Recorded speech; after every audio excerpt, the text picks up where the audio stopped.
Your favourite shopping destination value zone hyper mart ఇప్పుడు మన అమీర్పేట్ లో పిల్లర్ నంబర్ 1081 వద్ద.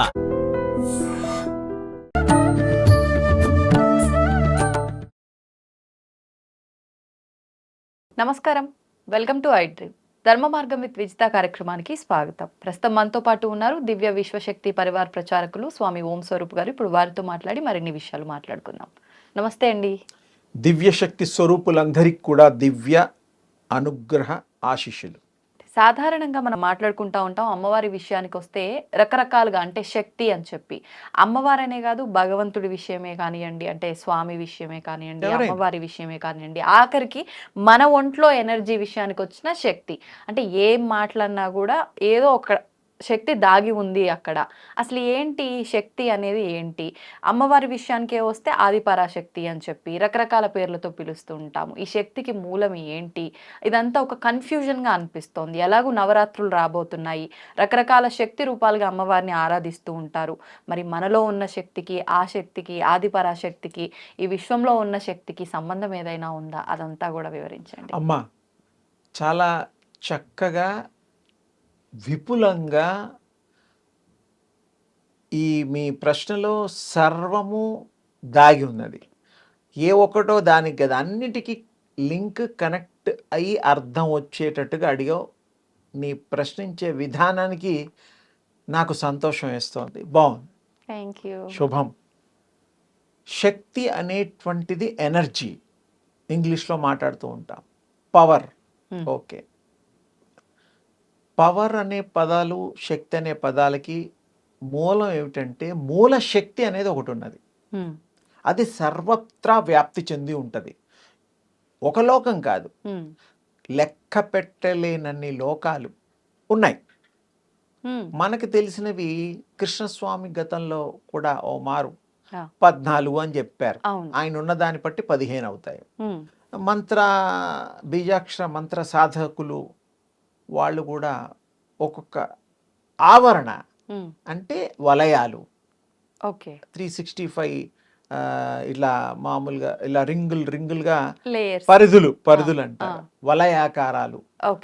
అది ఎవరు ఎలా అంటే అదొక ప్రపంచం. ఇప్పుడు ఇది ప్రపంచం భూమి మీద ఉన్నది.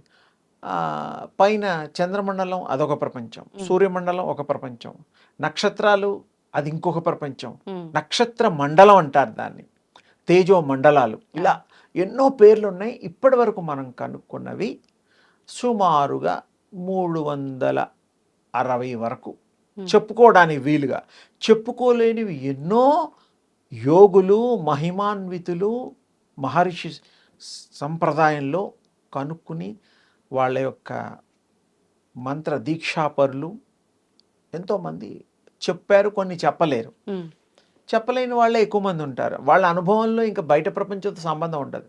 ఇప్పుడు శంబల అనేటువంటిది కూడా మన కైలాస్ మానసరోవర్ కింద ఉందని ఈ మధ్యకాలంలో కాస్త అంటున్నారు. సరే, శంబల అనేటువంటిది ఒక స్థాయికి వచ్చిన మహా యోగీశ్వరులు, యోగ పుంగవులు, భగవంతుడు స్థాయిని మించిన వాళ్ళు కూడా ఉన్నారు. భగవంతుడు అనే మించిన వాళ్ళు చెప్పడం అంటే ఏమిటంటే, వారు విశ్వస్వరూపులు అవుతారు. విశ్వము వారు వేరు కాదు, శక్తి వారు వేరు కాదు. శక్తి అంతా అక్కడ నిగుడీకృతమై ఉంటుంది, అంటే ఒక చోట ఉంటుంది. అదొక ప్రపంచం అన్నమాట. అలాంటి శంబలు చాలా ఉన్నాయి. చాలా మందికి దాని మీద కూడా వాగ్వివాదాలు, తర్జన భర్జనలు. ఇప్పుడు డిబేట్ అనేసరికి ఒకరు ఎస్ అంటారు, ఒకరు నో అంటారు. వారేదో ఒకటి ఉంటుంది, దీని ప్రకారం అదంటాడు. సరే, అవన్నీ కాకుండా శక్తి అనేటువంటిది ఉన్నది కదా. అందులో శక్తి అనేసరికి ఎక్కువగా స్త్రీ మూర్తిని శక్తి స్వరూపిణిగా అంటూ ఉంటారు, అమ్మని. అంటే మొట్టమొదట ఆవిర్భవించినటువంటి ఎనర్జీ శక్తి, మూల శక్తిని ఆది పరాశక్తి అంటారు. కానీ అక్కడ స్త్రీ అని కాదు అర్థం. వ్యాకరణ రీత్యా స్త్రీ అనేటువంటి భావం కలిగేయడానికి వీలుగా ఆ పదానికి అర్థం వస్తుంది. శక్తి అనే పదానికి ఆది పరాశక్తి. పరాశక్తి అంటే ఆది అంటే మొదలు, పర అంటే ఇది కానటువంటిది వేరొకటి, శక్తి అంటే ఇవన్నిటికి పైన ఉండేటువంటి అద్వితీయము, అమోఘము, అనంతము, అజరామరమైనటువంటి సర్వకాల సర్వావస్థలందు ప్రవహిస్తూ ప్రసరిస్తూ వాటి యొక్క నిర్ణయాధికారాలు కూడా ఆ శక్తికే ఉంటాయి.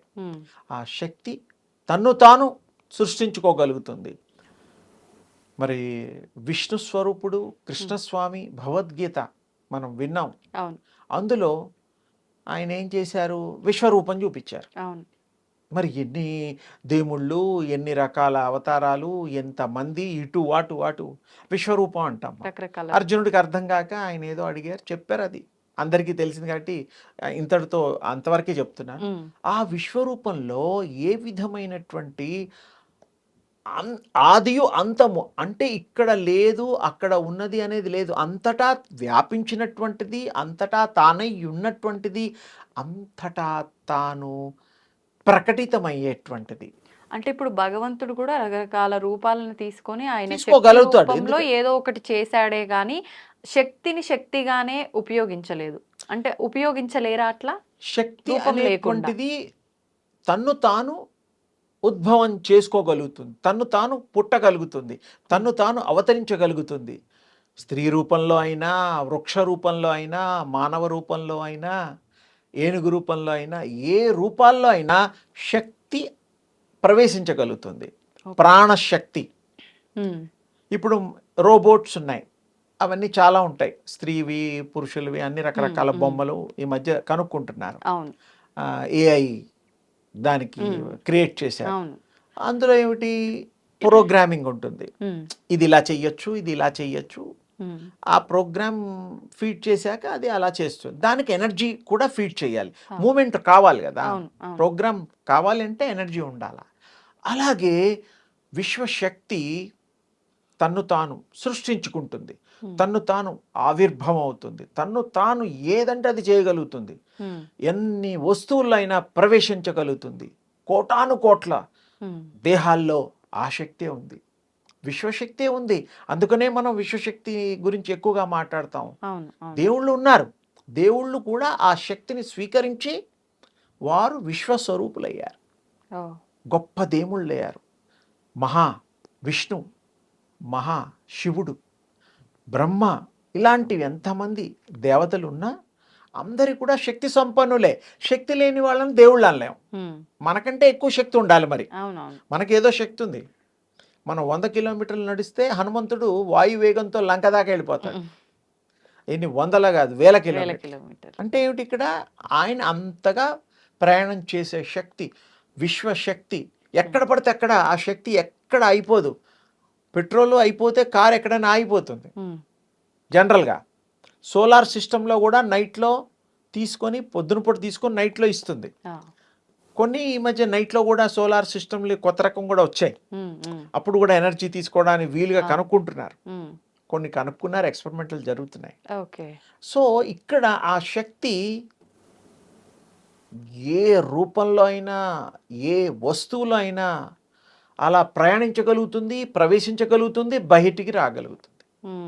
అందుకే యోగముచ్యతే, యోగం కంటే గొప్పది లేదు. దివ్య శక్తిని ఆస్వాదించండి, ప్రాక్టీస్ చేయండి అని నేను సూర్యోపాసన గతంలో మీ ద్వారానే ఎన్నో ఎపిసోడ్లు. అది ఏమిటి, ఎనర్జీని మీరు పొందడం. ఎలాంటి వాళ్ళైనా ఎనర్జీ లేకుండా ప్రపంచమే లేదు. శక్తి, నేను మాట్లాడుతున్నానంటే శక్తి, మీరు వింటున్నారంటే శక్తి, చూస్తున్నారంటే శక్తి, ఆలోచిస్తున్నారంటే శక్తి, నడుస్తున్నారంటే శక్తి. ఇవి ఏవైనా కూడా లేకుండా, శక్తి లేకుండా మనం ఒక్క సెకండ్ కూడా ఉండం. అంతే, ఊహకి అందనిది. అందుకని ఆ యొక్క ఆలోచనని కంట్రోల్ చేస్తూ, ఆలోచన రూపంలో శక్తి ఉంటుంది. అండర్లైన్. ఆలోచన చేస్తున్నాము రాత్రులు పగళ్ళు, ఏదైనా పనిని, ఉద్యోగాలు, ఇంటర్వ్యూస్, ఏదైనా కానీ, బండి డ్రైవింగు, ఎనీథింగ్. అంటే ఆ శక్తితో మనము సమ్మిళితమై దాని సహాయంతో బతుకుతున్నాము, మరి ఇతరులను కూడా బ్రతికిస్తున్నాము. చివరికి ఈ దేహాన్ని వదిలి అది ఇంకో దేహాన్ని ఇష్టపడి వెళ్ళడం మన భాషలో చావు అంటారు. కానీ చావు అనేది లేదు. ఎక్కడ చావు అనేది మన భాష వాడుక పదం, అంతే. మృతం. అవును. ఈ బాడీలోంచి అది వేరే. వెళ్ళిపోతుంది. ఆత్మకి చావు లేదు, దాని ఇష్టం. ఉమ్. భగవద్గీతలో కూడా అదే చెప్పారు, అవును. నాశన రహితుండని చెప్పాడు. ఉమ్. మరి ఎంత గొప్ప విషయాలు చెప్పారు. అందుకని శక్తికి ఎప్పుడు ఏమి ఉండదు, అది అజరామరంగా ఉంటుంది. అందుకని ఆ శక్తిని మనం ఉపాసిస్తే ఉమ్. ఏదంటే అది చెయ్యొచ్చు, ఏదంటే అది పొందొచ్చు, ఉమ్. ఏదంటే అది ఇతరులకి ఇవ్వచ్చు, ఇతరుల్ని బాగు చెయ్యొచ్చు. అంతే. ఏదని anything, A to Z, um. One in all in one అనేటువంటిదే దివ్య శక్తి అన్నమాట. అందుకని ఆ శక్తిని మనం ఉపాసన చేద్దాం, సూర్యోపాసన చేద్దాం.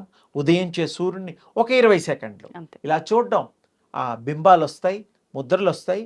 మీకు ఆ దివ్య శక్తి ట్యాప్ చేసుకునే, ఈ బాడీలో ఉండే ఒక శక్తి ఏదైతే ఉందో అది స్వీకరించే శక్తి ఉంటుంది. ఉమ్. ఎలాగైతే మ్యాగ్నెట్స్ ఉంటాయి, అవును. 2 మ్యాగ్నెట్స్ని ఇలా కొంచెం దగ్గరగా పెట్టండి, అది ఒక స్టేజ్కి వచ్చేసరికి పట్టేసుకుంటుంది. అవును. మళ్ళీ విడతీయండి, గట్టిగా లాగితే లాగాలి. ఫీల్ అవుతుంది, అంటే బలవంతంగా నన్ను లాగేసి వచ్చినట్టు. విడిగా చేస్తున్నారని ఫీల్ వస్తుంది. అలాగే విశ్వశక్తికి కూడా మన బాడీలో ఉండే శక్తి కనెక్ట్ అయినప్పుడు ఆ శక్తిని ఈ శక్తి స్వీకరిస్తుంది. ఈ శక్తి ఆ శక్తి ఒకే శక్తి అయిపోతుంది. ఓకే. స్త్రీ పురుషులు వయో వృద్ధ భేదం లేదు, ఉమ్. చరాచర జీవరాశులు కూడా ఆ దివ్య శక్తిని స్వీకరించే శక్తి కలిగి ఉంటాము. ఉమ్. అది యాంటీనా లాగా అనుకోండి, కాసేపు మరి ఏది మీకు ఉపమానాలు అయితే ఆ ఉపమానాలు తీసుకోండి. ఉమ్. చాలా గొప్పది మనలో ఆ భాష. ఎవరికి ఏ భాష కావాలంటే ఆ శక్తి మనకుంటే ఆ వాళ్ళకి ప్రసరింపజేస్తుంది, భావ ప్రకటన చేస్తుంది. ఉమ్. అంటే వీళ్ళు ఏవైతే అనుకుంటారో ఎదుటి వాళ్ళకి అర్థం అవడానికి వీలుగా మాటలు. ఓకే. భాష లేదు ఒకప్పుడు, ఇలా చేతులు సంజ్ఞలు చేసుకోవడమే. భాష వచ్చిన తర్వాత భాష మాట్లాడుతున్నాం. ఆ భాషలో ఇప్పుడు 1,60,000 చిల్లర భాషలు ఉన్నాయి ఉమ్. ప్రపంచవ్యాప్తంగా లెక్క పెడితే. ఓకే. అన్ని జాతులు, ఆ. ఎన్నో వాళ్ళ సంస్కారాలు, వాళ్ళ యొక్క సమాజాలు. అడవిలో ఉండే సమాజాలు తెలుసు, అడవి భాష వేరు, ఉమ్. తండా భాష వేరు, అవును. తెలుగు భాష వేరు, అవును. హిందీ భాష వేరు, ఇంగ్లీష్ భాష వేరు, ఉమ్. ఉర్దూ భాష వేరు. వేరు. ఇలా మనం కొన్ని ఉన్నాయి. మన రూపీలో కూడా ఉమ్. ఎన్ని భాషలో 16, 18, 14 ఒకప్పుడు భాషల్లో ఉండేది రూపీ మీద ప్రింట్, ఓ. మన వాడే రూపాయల్లో. ఇప్పుడు నాకు తెలియదు, ఒకప్పుడు నాకు తెలుసు, ఆహా. ఇప్పుడు కూడా బహుశా ఉండొచ్చేమో, నాకు తెలియదు, చూడాలి. సో అంటే ఏమిటి, మీరు ఇప్పుడు చూడట్లేదా డబ్బులు? నాకు డబ్బులతో పనే ఉంటది. అసలు మీ దగ్గర ఏమి డబ్బులు అంటే ఇక ఉండవా? నేను ఎవరి దగ్గర తీసుకోను, ఆ. ముట్టుకోను, ఎవరికి రుణపడను. ఉమ్. అందరికీ మంచి చేయడానికి, మంచి మాటలు చెప్పడానికి, భగవత్ శక్తిని పంచి వాళ్ళ హృదయంలో పెంచి ఉమ్. వాళ్ళని మహా శక్తివంతులుగా చేయడానికి వీలైన ఉపాయాలు, ప్రాక్టీసెస్, యోగాలు, ఇలా మీ ముఖ ద్వారా వాళ్ళ యొక్క ఐ డ్రీమ్ కదా, వాళ్ళ ప్రతివాడు ఐ డ్రీమ్ అనుకోవాలి. నా కళ నెరవేరేటువంటి విషయాలు ఈ ఐ డ్రీమ్లో, విజితమ్మ తల్లి ప్రోగ్రాంలో తప్పకుండా మంచి మంచి విషయాలు మనం స్వీకరించడానికి ప్రోగ్రాం నిర్ణయాధికారాల్ని మా విజయమ్మ చేస్తుంది. కాబట్టి తప్పకుండా ఇది జరుగుతుంది. మాకేముందమ్మా, ఇప్పుడు మీరు అన్నారు అంటే శక్తి గురించి మాట్లాడుతున్నాం. కాదు, ఇప్పుడు డబ్బు విషయానికి వస్తే నేను ఎవరి దగ్గర ఏమి నేను తీసుకోను, ఎట్టి కానీ మీరు ఇస్తున్నారు కదా, మా రుణం అంటే మేము మీకు రుణపడిపోతున్నాం, మరి మేము తీర్చుకోవడానికైనా అంటే మీరు మళ్ళీ ఏంటంటే అమ్మా, ఇలా కూడా అనుకోవచ్చు కదా బంగారు, ఆ. మీకు పూర్వజన్మలోనే బాకీ ఉన్నారనుకోండి. ఓ. ఎప్పుడైనా ఒక బాకీ ఉంటేనే ఒక మనిషి డబ్బులు తీసుకున్నా, వస్తు రూపేణా, ఉమ్. రుణ రూపేణా, సహాయ రూపేణా. ఊరికే సహాయాలు ఎవరు చెయ్యరు. ఉమ్. ఉమ్. కొంతమంది మహనీయులు ఉంటారు, ఉమ్. దేవతా మూర్తులు. ఇప్పుడు ఒకరికి సాయం చేస్తే పాపం మన కష్టంలో ఉన్నప్పుడు వాళ్ళు చేస్తారేమో అంటారు. నేనంటాను అసలు నువ్వు కష్టాన్ని తెచ్చుకోకు, ఉమ్. ఎవరి సహాయం పొందకుండా నువ్వు బ్రతుకు, రుణగ్రస్తుడివిగా. రుణం, ఎవరికి రుణం లేకుండా ప్లాన్ చేసుకో లైఫ్, అప్పుడు ఇంకా నీకు ప్రాబ్లం లేదు. ప్రతి మనిషి అంతే. అందరూ ఇలా ప్లాన్ చేస్తే ఎవరికెవరు బాకీలు ఉండరు, ఉమ్. జన్మలు ఉండవు. అంతే. మళ్ళీ బాకీ ఉన్నందుకే కదా జామీన్లు ఇచ్చేవాడు నేను ఇవ్వకపోతే వాడిని పట్టుకుంటారు, అంతే. కోర్టులో కేసులు వేస్తారు. ఇవన్నీ అవును. లౌకికంలో జరుగుతున్నాయి. ఉమ్, అందుకని మనం ఎంత ఉంటే అంతే తినాలి. ఉమ్, గంజి తాగి ఒకప్పుడు బతకలేదా? అవును. మరి అందరూ పంచభక్ష పరమాన్నాలతో పుట్టలేదు. పుట్టలేదు. ఉన్నారు కొంతమంది తండ్రులు అదృష్టవంతులు, వాళ్ళు పుణ్యం చేసుకున్నారు. ఉమ్, వేరే వాళ్ళు పాపం అని అనడం లేదు, ఎవరు ఏది చేసుకుంటే అది అనుభవించాలి. అందుకని మనం మంచి చేసుకుందాం, మంచి అనుభవిద్దాం, అంతే. మంచిని అందరికీ పంచుదాం దైవ ప్రసాదంలాగా. ఇంకేం కావాలి? అవును. ఈ శక్తి అనేటువంటి దాన్ని కూడా మనం దివ్య శక్తి విశ్వ పరివార్ అనేటువంటిది ఏదైతే మనం అనుకుంటామో, ఉమ్, మరి దివ్యమయంగా అందరికీ అద్వితీయంగా అమోఘంగా శక్తి సంపన్నులు కావడం కోసమే మా ఈ మరి ప్రయాణము ఈ ప్రపంచంలో ఈ యొక్క దాన్ని ఏమంటారు విశేషమైనటువంటి వారికి పరికరణ ఉమ్, అంటే వస్తువ, పనికొచ్చే వస్తువ అంతే. అనుకోండి. ఈ పరికరాన్ని యోగ పరికరాన్ని మేము అందించడానికి సూక్ష్మంగా ఎవరైనా తపస్సు చేసుకోండి వెళ్ళి అడవిలో అంటే ఈ రోజులో పోతారా? పెళ్ళం పిల్లలు వదిలి ఎవరు పోతారు? ఎవరు పోరు. పోరు. ఆ రోజుల్లో అంటే ఆ రోజులు వేరు, ఆ మనుషులు తక్కువ. ఇప్పుడు లగ్జరీ లైఫే కావాలి. అస్సలు అడవుల్లోకి వెళ్ళి కాయో పండో తిని బతకడం అదంతా అసలు ఎవరు ఇప్పుడు కోరుకోరు. లేదు. కానీ అన్ని తింటూ కూడా మీరు అది పొందొచ్చు. ఎలా? మనస్సు పెట్టాలి, ఉమ్, ఇంట్రెస్ట్, కాన్సన్ట్రేషన్, ఉమ్, ఏకాగ్రత ఉన్నప్పుడు అందరితో ఉంటూ కూడా మనం సడన్గా మన మైండ్ ఎప్పుడు ఒక్క సెకండ్ కూడా ఆగదు, ఉమ్, ఎప్పుడు ఆలోచిస్తూనే ఉంటుంది. అవును. ఆలోచన పరంపరలుగా మనకు వస్తుంటే ఆలోచనని కంట్రోల్ చేస్తే ఉమ్, ఆ శక్తి వేస్టేజ్ కాదు. ఓకే. ఒకే ఏకాగ్రతతో ఎక్కువ ఫలితం వస్తుంది. ఉమ్, 10 విధాలుగా ఆలోచిస్తే మీ ఉన్న ఈ కాస్త శక్తి అన్ని విధాలుగా మరి చేయాల్సి వస్తుంది, అవును. అవును. అది ప్రయాసపడాల్సి వస్తుంది. ఉమ్, అప్పుడు మనకి ఏకాగ్రత కుదరదు. ఉమ్, ఏకాగ్రత కుదిరితే వారు ఏకం బహుష్యామి, వారే అనంతంగా అవుతారు, భగవత్ స్వరూపులు అవుతారు, ఉమ్, శక్తి స్వరూపులు అవుతారు. వారు కానిదంటూ ఉండదు, ఉమ్, సర్వజ్ఞులు అవుతారు తేలిగ్గా.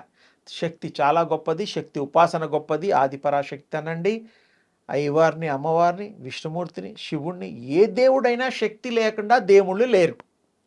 మానవులు కూడా శక్తి స్వరూపులే, తక్కువ. ఎందుకంటే మంచిగా ఉపయోగించుకుంటే ఇది కూడా ఎక్కువే మనకి. వీళ్ళు కూడా మరి మానవులుగా పుట్టిన వాళ్ళు కారణజన్ములుగా అయ్యారు, అవును. శక్తి స్వరూపులుగా అయ్యారు, దేవుళ్ళుగా కూడా అయ్యారు అవును. మనం చూస్తున్న ఈ సమాజంలో. అవును. అందుకని మనం అన్నీ సాధించగలుగుతాం, ఉమ్, అన్నీ కూడా మనం అనుభవించగలుగుతాం. అందుకని శక్తి ఉపాసన చెయ్యండి, శక్తిని అర్థం చేసుకోండి. మీరు శక్తివంతులు అయినా మహాశక్తివంతులు కండి ఈ యొక్క ప్రాక్టీసెస్ చేస్తూ. సో అందరికి కూడా శుభమస్తు. అందరికీ నా ఆశీస్సులు తల్లి. ధన్యవాదాలండి. And for more videos, Please subscribe to iDream. Please subscribe to iDream. Please subscribe iDream. And please subscribe to iDream. For more videos, subscribe to iDream. Please like, share, and subscribe to the channel. Congratulations, iDream. subscribe to iDream. Subscribe to iDream. so subscribe to iDream Media. iDream ki iDream team andarki huge congratulations. Please subscribe iDream Media. Please subscribe to iDream. Subscribe iDream. Please subscribe to iDream. iDream అంటే నా కళల channel subscribe చేసుకున్న నోరు తిరుగుతలేదు, మీరైతే గంట గుర్తు కొట్టండి. For more such videos, please subscribe to iDream. Subscribe to iDream. Please subscribe to iDream. Please subscribe iDream Media. Please do subscribe to iDream. Please subscribe to iDream Media. For best entertainment and information, please subscribe iDream. And don't forget to subscribe to iDream.